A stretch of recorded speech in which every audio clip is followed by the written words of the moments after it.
my name is Pastor Andy Schreier from Redeemer Lutheran Church. Recently, I learned a difference between cattle and bison. Cattle run away from storms. Bison turn and face them. Whereas most other animals run away from inclement weather, bison walk toward it.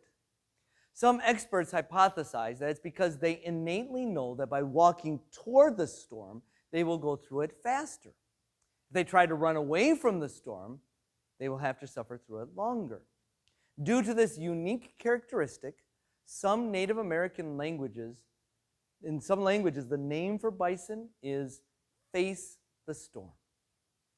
As human beings, we tend to be more like cattle than bison. When the storms of our life come, we do everything we can to avoid them. Human nature is averse to pain. And honestly, that's not a bad instinct. God doesn't want us seeking out problems. He doesn't want us causing storms in our lives or the lives of others. The avoidance of pain is a healthy instinct. Yet many pains and problems in our lives are unavoidable. And when we try to run away from them, it simply causes the suffering to last longer.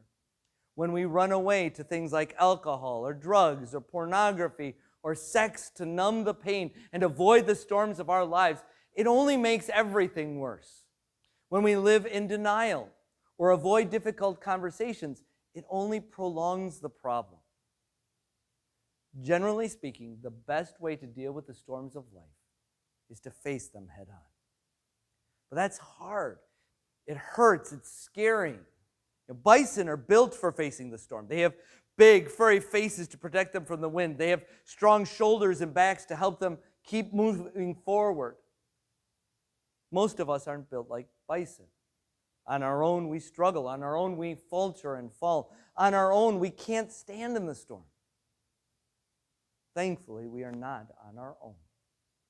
When the children of Israel faced overwhelming odds against massive armies, God told them, "Be strong and courageous. Do not be terrified and do not be overwhelmed, because the Lord your God is with you wherever you go."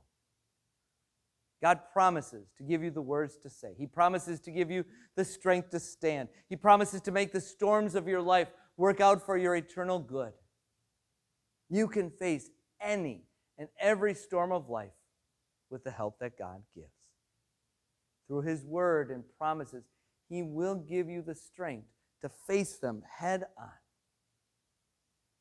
So be a bison. Take a deep breath and admit that bad thing you did. Go home right now and work on your marriage. Have that difficult conversation with your boss or spouse. Fight against your addiction. Go to the doctor.